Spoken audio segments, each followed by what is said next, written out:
right, we're in John chapter 4. But we never would get through chapter 3, but we did finally get through chapter 3, so now we're ready for chapter 4. James or John? John. James on Tuesday. Now it's confusing.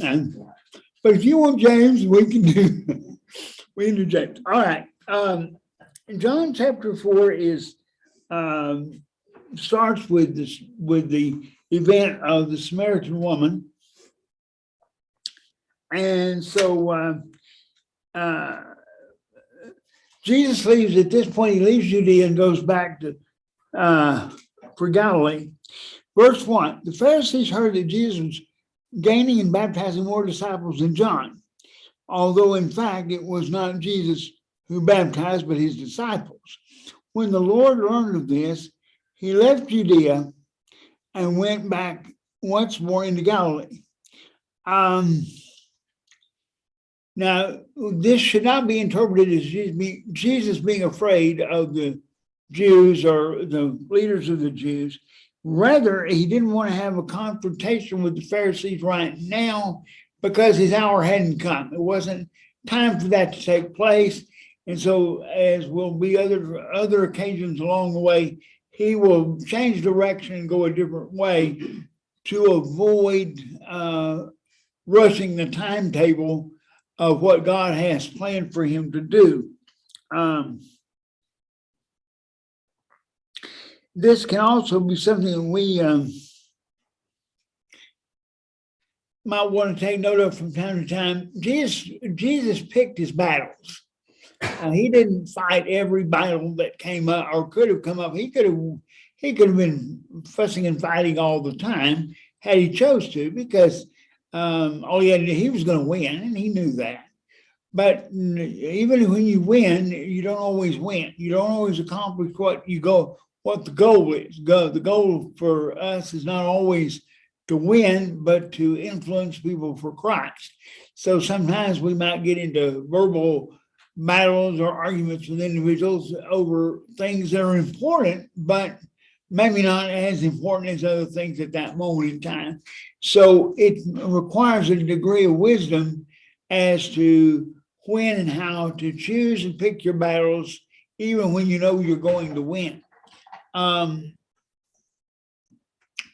Also, we see something else here, and that is that in the case of Jesus, which if it was in the case of Jesus, it would be the case of everyone. It's not who does the baptizing, but what are you baptized into? In other words, it's not being baptized by the right person or the popular person or whatever, as much as it is, are you being baptized into Christ? And so Jesus doesn't do any of the baptizing, even though it was credited to him, but rather it was his disciples that was doing it. But he was baptizing like John was, looking forward to the kingdom, and the baptism after Christ died was the one that right. That gets forgiveness of sins, the gift of the Holy Spirit, where this only gets you prepared for what's coming when Jesus ascends into heaven and the church is established in Acts chapter 2 on the day of Pentecost. Verse 4. Now that's Jesus, had to go through Samaria.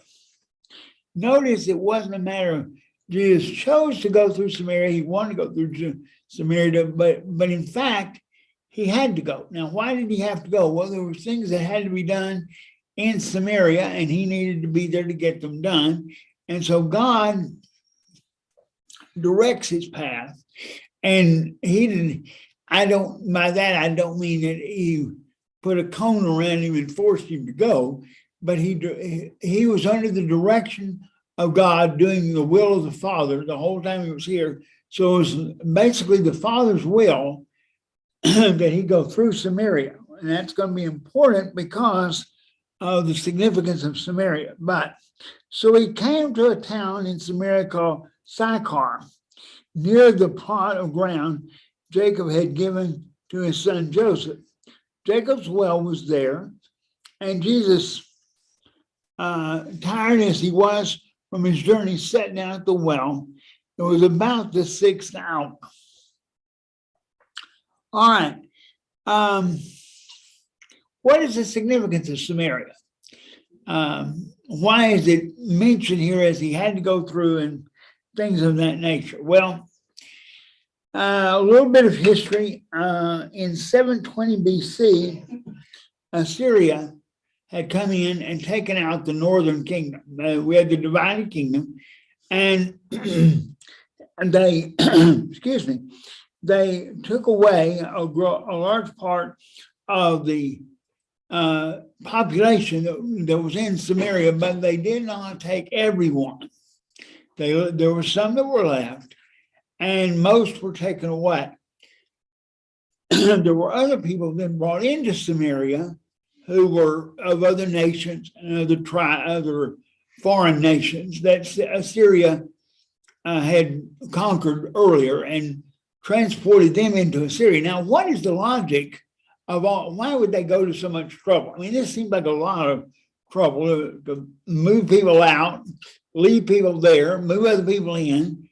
What would you suggest might be? I'll actually ask the question. What would be the logic? What would be their logic, the Assyrians' logic of doing this? Anybody got any ideas? I don't know that there's an exact right answer, but I think there's a fairly logical one. Keep the nation from going back strongly in Judea. If you confuse people of different languages, of different customs, it's much harder for them to band together and revolt against the system that's over them. Whereas if you allow people to remain together, they will in time possibly choose to rebel. So divide and conquer. After you've conquered them, you keep dividing and conquering by putting other nations, other philosophies, other religions, whatever cultural differences there may be, they're not going to be as likely. Like what's happening to our nation today. Well, except nobody's moving them in. We're allowing them to come. We're allowing them to come, but no one's moved anyone in that I'm aware of. So anyway, that would be the logic of why, or possibly the logic of why they would allow this to happen. Now,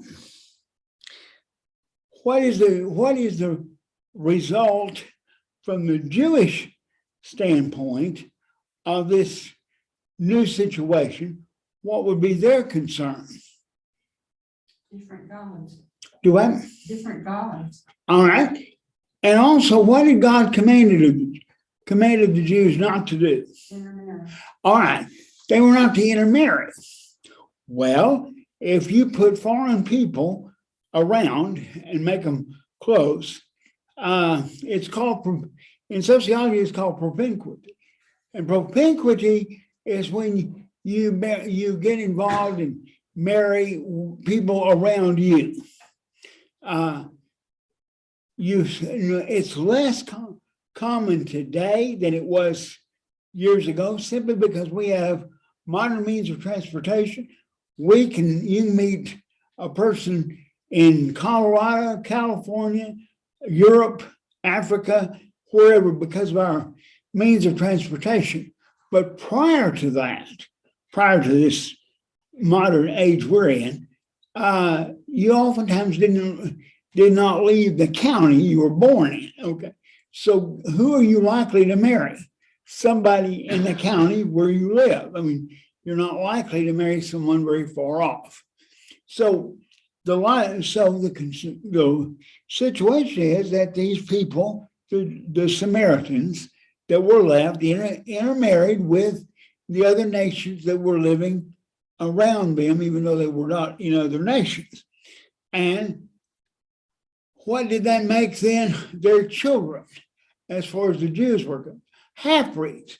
They were half Jewish and Samaritan, but Jewish, and half whatever, which caused the Jews who were looking for reasons to look down on people anyway, to look down on these people because they had broken God's law. I mean, they did. I mean, there's no question that they did break what God had told them of marrying. So you have this divide between the Judean Jews and the Samaritans. And it so happens that Samaria happens to be right smack in the middle of Palestine, which means to get from north to south, to go from Judea to Galilee or from Galilee to Judea, logically, you have to go through Samaria.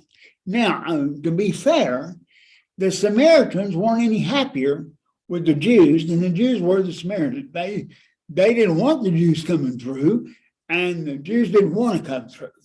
So to that extent, they were in agreement. But what then was the situation that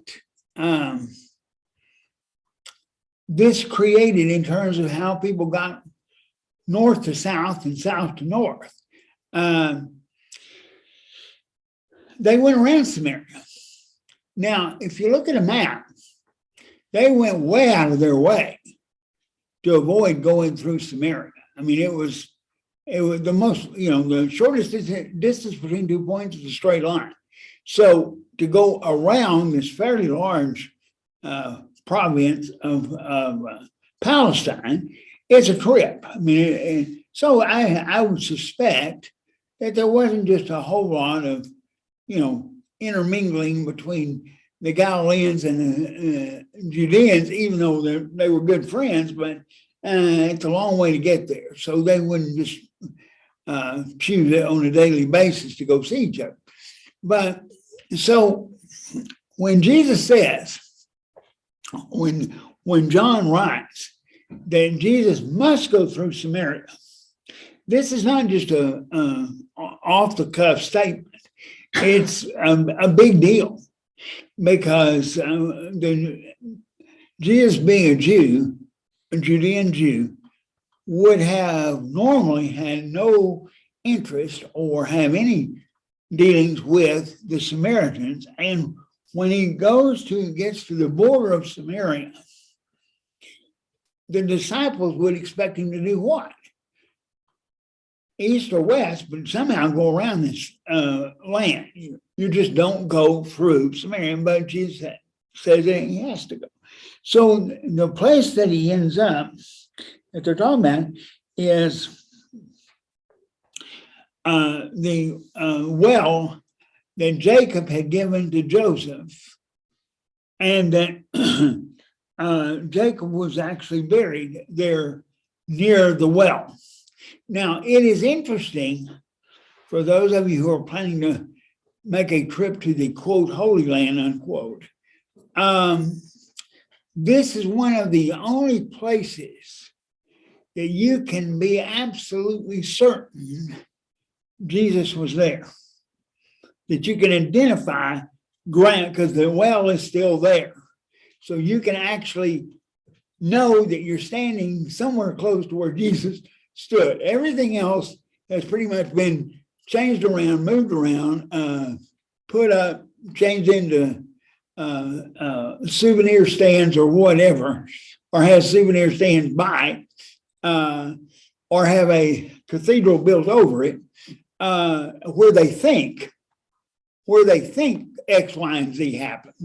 This is where we think Jesus was born. This is where we think, this, that, or whatever. But this is the one place that you can actually walk to and say, I know this is the well, and therefore at some point Jesus was in this vicinity.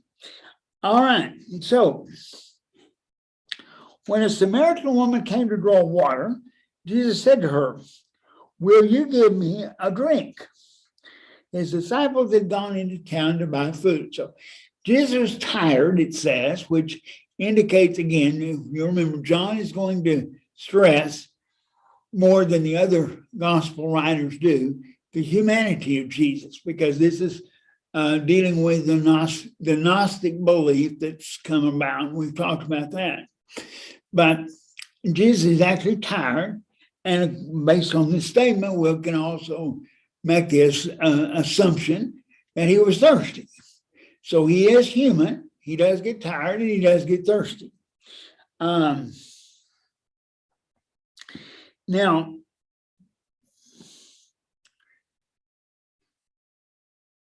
the 6th hour of the day, say it was about the 6th hour, is what time? Noon. All right. Likely it's fairly warm at noon here. And so here comes this woman to draw water. And it doesn't say that there's anybody else with her. She's by herself. Don't know for sure. Obviously, we don't know. The Bible doesn't say, but we can sort of kind of conclude that maybe the other women in the town and other people in the town weren't really interested in her, and she felt uncomfortable coming when they all came, which would be at a cooler time of the day, to get water. And so she comes, she's by herself. Now we're gonna go through this again later in this, but I want you to make note of something as we go through it, and then I'll come back to it after we're through. You'll notice a progression of thought that happens with the Samaritan woman. And by the way, I would, if I were titling the Bible, as some people, as Bibles are prone to be titled and have, indicators of what's in the chapter, I think I would call this the story of the bad Samaritan, which is contrast with the good Samaritan of the parable, because this is the story of the, quote, bad Samaritan, what happens to her. She's not a good person at the time she meets Jesus, but Jesus still talks to her. All right, but notice the progression of thought. When she first sees Jesus, she sees a thirsty man, because he tells her would like to have a drink. Would she share and get him a drink? The next thing she sees about him is that he's a Jew. We'll see that in just a minute. Then she refers to him as rabbi. Then she refers to him as a prophet, and she ends up referring to him as Messiah.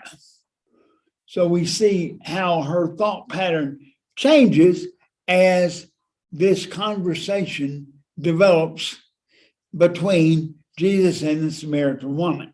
I'll come back to that at the end and we'll summarize it. But let's look now at how the conversation goes. Jesus says,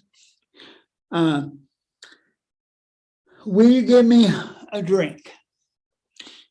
The Samaritan woman said to him, you are a Jew, and I'm a Samaritan woman. How can you ask me for a drink? For Jews do not associate. Now, this is in parentheses. She doesn't say Jews don't associate with Samaritans. John puts in parentheses, if you will, a sidebar statement here of Jews do not associate with Samaritans. Why would John do that? Because John's gospel is being used to a large extent by Gentiles. They would not necessarily know the background to know why this conversation and why she says what she says, except John puts a note in there by inspiration. It's not that he's just deciding to put things in for his own good. He is inspired to put in a footnote, if you will, to explain why she says what she says. Now, it was the practice of the Jews of that day. Not only, not only did they not speak to Samaritans or have anything to do with them, but they did not, a Jewish man did not address a woman, even a Jewish woman, in public. That was considered taboo and not to happen. It is recorded that rabbis, the teachers, would not even recognize publicly their own wife or daughter if they met them in public. They wouldn't speak to them because they were a woman. And you don't talk, a Jewish man did not talk to a woman in public. An interesting side note I found, there was a group of Pharisees that were called the bruised and bleeding Pharisees. Okay? Why were they called that? Because they acquired the title because they shut their eyes when they saw a woman on the street, and as a result, they would either trip over things or walk into buildings, and they became bruised and bleeding because they shut their eyes to avoid looking at a woman. And this is the level of piety, if you will, that they not often don't notice. I said a group. I didn't say every Pharisee was walking in the building, the sides of buildings, but there were these that were they were going to make so sure that they didn't see a woman and lust after her that they would just shut their eyes and avoid her completely, but they kept walking.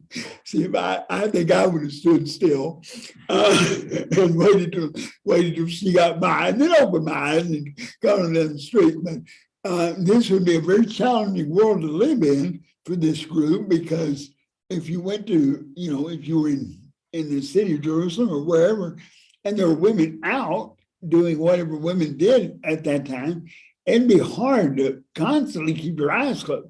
And I guess that's why they couldn't stand still, because they would never get home. But I just thought that was kind of interesting. All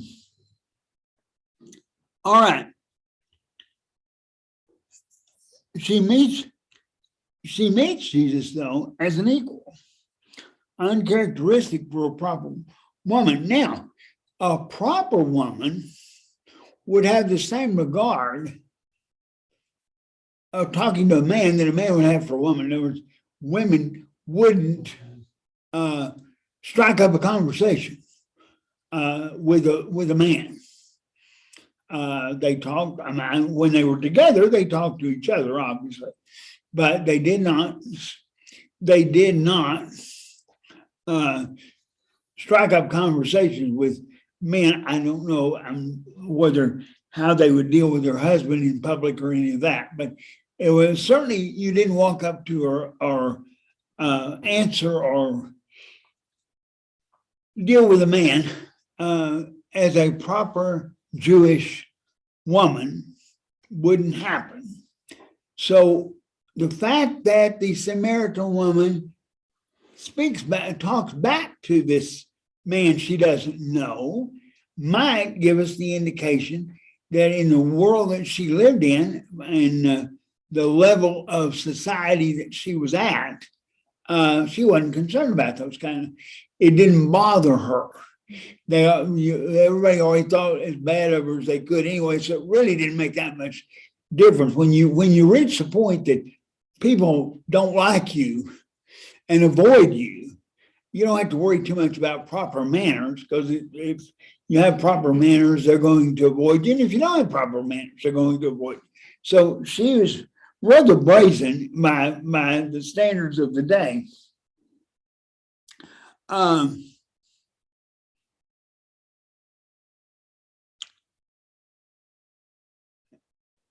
She then, in her conversation, says, "How can you ask me for a drink?" Now, she's basically insulting, if you will, Jesus by saying, what kind of man are you? You know, if you were any kind of man at all, one, you wouldn't talk to me. And two, you certainly wouldn't ask anything of me.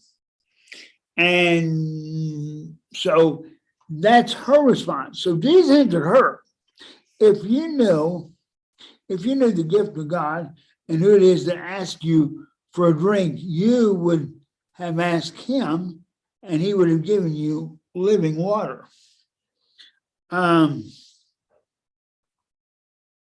Notice that Jesus is very kind in his response. He doesn't say, look, woman, I'll talk to who I want to and like it or not. And, no, he says, if you only knew who you were talking to.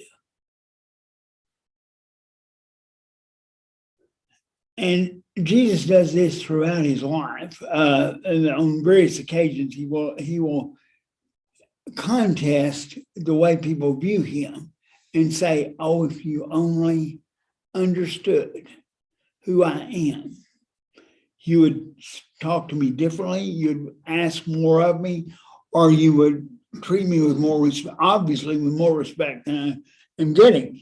Because her answer is certainly not respectful in the culture of the day. Now, what is the living water?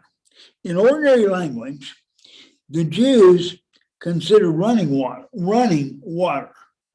to be living water. Okay, in other words, if it was a running river or that sort of thing, that was in their minds, or a spring, a flowing water stream that maybe your well was plugged into, that you got water from this well, and the well was fed by a living running stream, they would consider that to be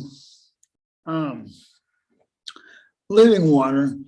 A running stream was considered to be superior to water which was collected in a well. Or when they spoke of thirst of the soul for God, they spoke of quenching that thirst with living water. In other words, don't put more spirituality into that in New Testament terms, but leave it in an Old Testament understanding.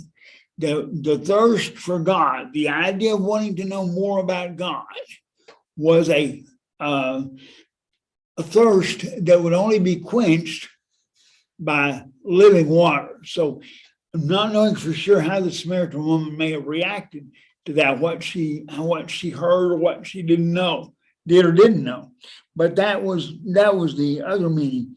Jesus told her that she needed the water and not him, and he got her to ask questions. In other words, Jesus keeps the conversation going. He doesn't give her the whole answer.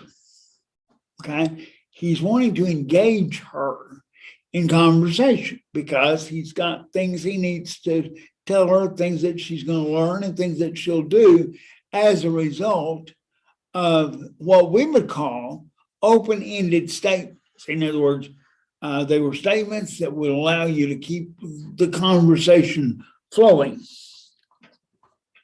Sir, the woman said, you have nothing to draw with, and the well is deep. Where can you get this living water? Are you greater than our father Jacob, who gave us the well and drank from it himself, as did also his sons and his flocks and his herds?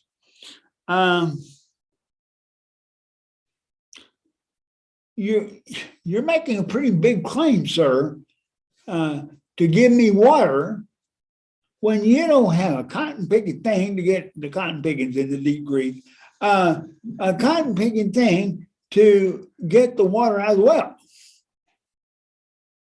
Who are you? Are you greater than the guy who dug the well and gave, And really, she's putting to a degree, putting Jesus down. I mean, it's like, yeah, you've shut your mouth off, sir, but you couldn't back up what you're saying.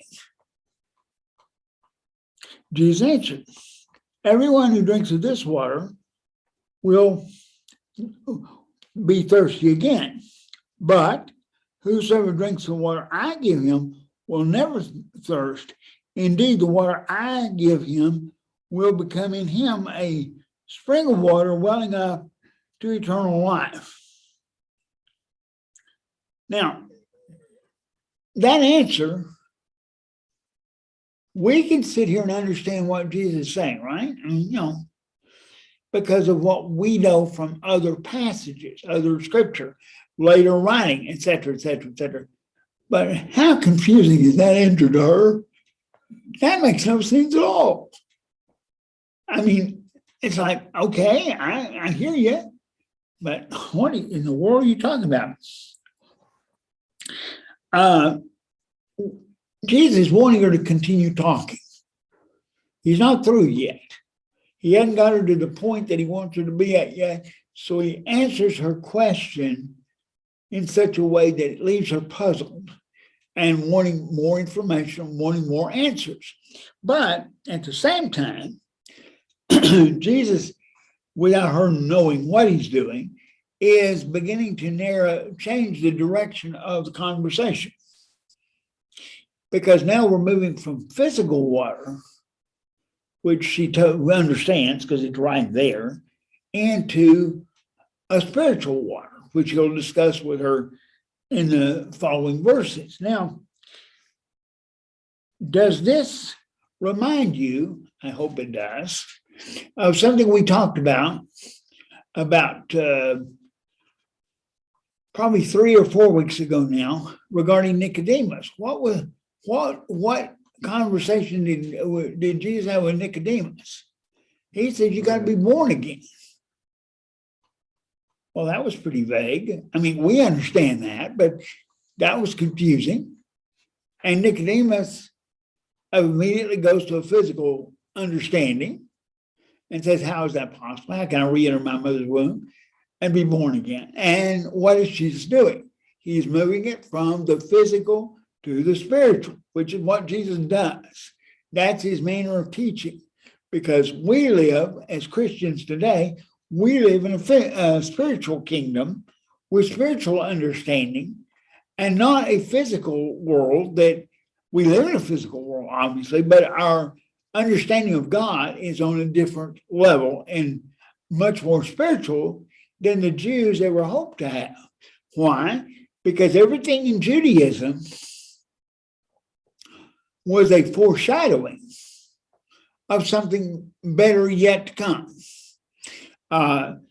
We won't take time to do it, but you can go through many scriptures in the Old Testament and show where everything was a type that would lead to something better. All of the articles, for example, in the tabernacle and eventually the temple had a obvious physical presence and a physical use, but they were a foreshadowing of a spiritual equal idea under the new covenant, which will be established when Christ dies on the cross and is resurrected and ascends to heaven. So this is what Jesus is doing. Now, it is probably worth noting that Jesus is offering water, this living water, and that he is not the living water.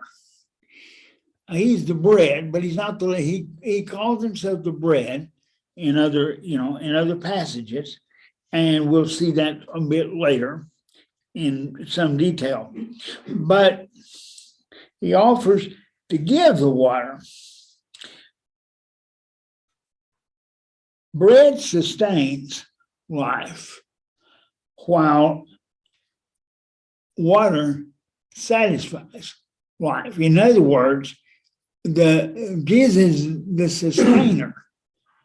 But what is he offer? What will become the water? What is it that satisfies? What is it that keeps man going in regard to the new covenant? It's the Spirit. Okay. The Spirit is ultimately the Spirit will be the living water that we all partake of as baptized believers in Christ. That's where that comes in, and that's what he's offering her. Now, of course, it would be ridiculous to think that she understands this. I mean, there's no way. But what he's doing, he's getting her ready, and at the same time, he's promising her a better way of life than she's ever known. The living water is going to give, and it gives individuals a far better life than any individual can get on their own. It's the Spirit living within us and conversing as with God and uttering prayers that we can't know how to utter and giving us peace. The Spirit does that. And that's what's so much better than the life you have outside of Christ and outside of the Spirit. Now, one of the things that the Spirit does and gives us is an ultimate sense of peace. Does that mean everything suddenly goes our way the second we become a Christian? And the answer is absolutely not. In fact, in many worlds, it goes just the opposite. Things go the other way from the way we would like for them to be, depending on where you live and what you're doing. But I was asked the other day to give my view of heaven. What is heaven going to be like? And of course, we don't know. I mean, we look at Revelation, we look at the city and the golden streets and the gates of pearl and all that sort of thing. Is that heaven? And I will suggest to you that it's not. That's not a description of heaven, even though we've used it that way.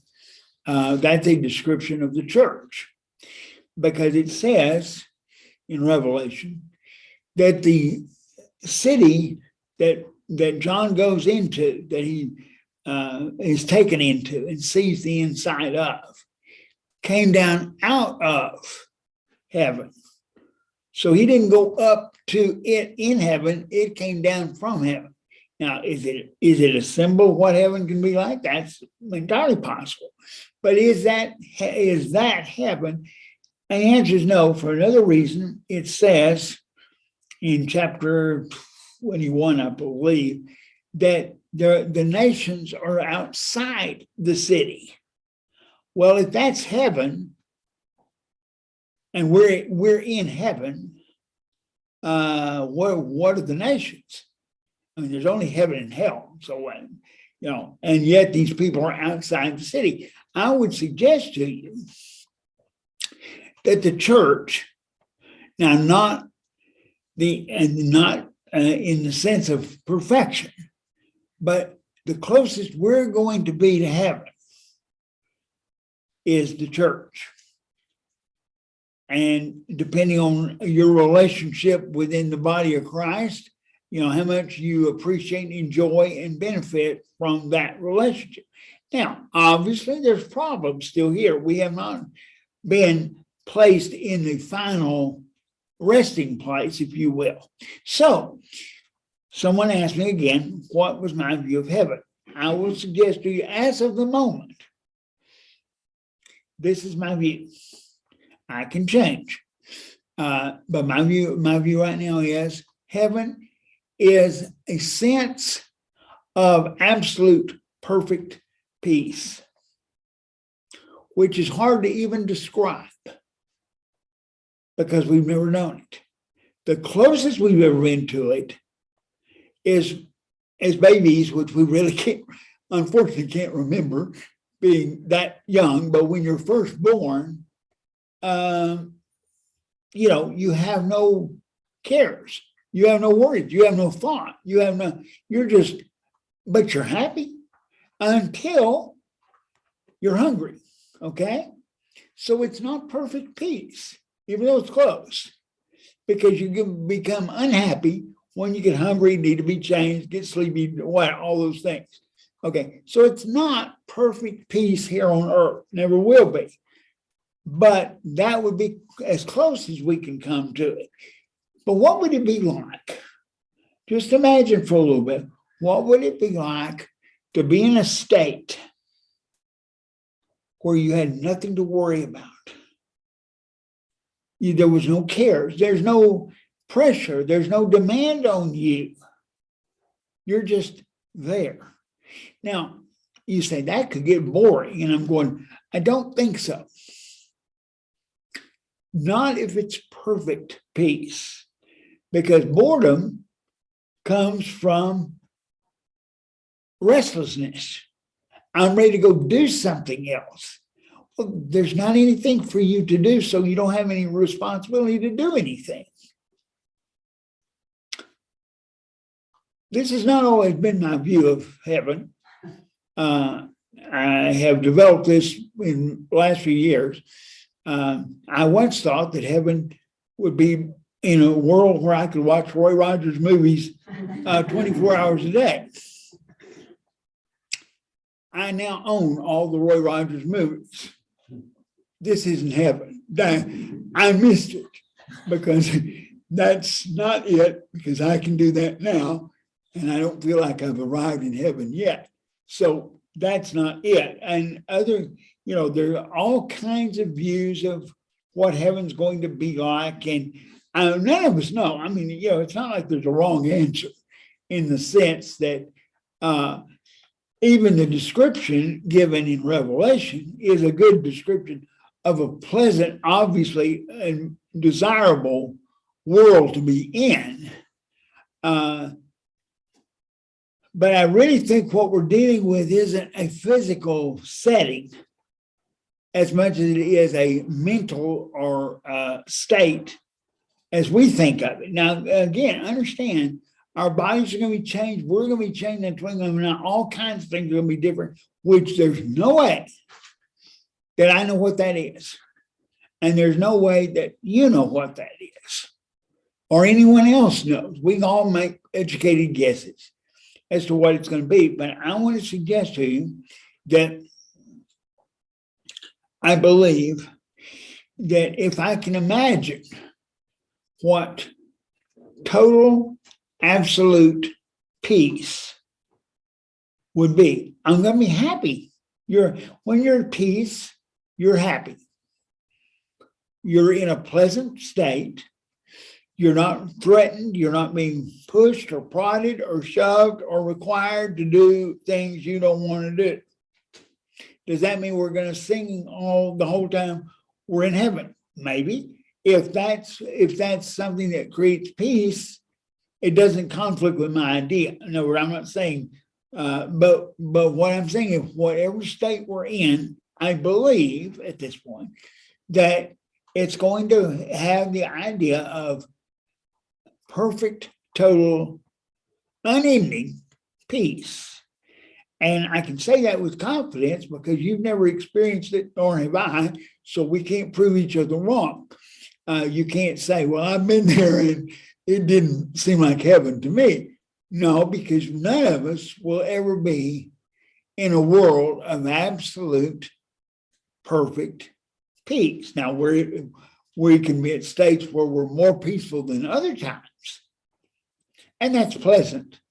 So suppose, even if that's the best we can imagine right now, imagine that time when you were at peace.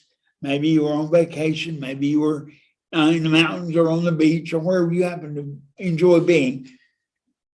And you're there and you're thoroughly enjoying it. You're not thinking about anything else but that. That would be close to it but you can't remain there. You had to leave. You had work to do. You had obligations. You had people, if you're a parent, you're about the time you got all set up in that mind state, your kid goes, Mom, and now something has interrupted your perfect peace, and that is fixing the problem of the child that just needs your help, or your husband or your wife, whatever. But consider the possibility of, and think about what perfect peace would be like, and then see if that wouldn't be a very pleasant state to be in for all eternity. We'll stop there and we'll pick up where the Samaritan woman gives her answer to Jesus regarding this living water next week. I appreciate your time and thank you very much.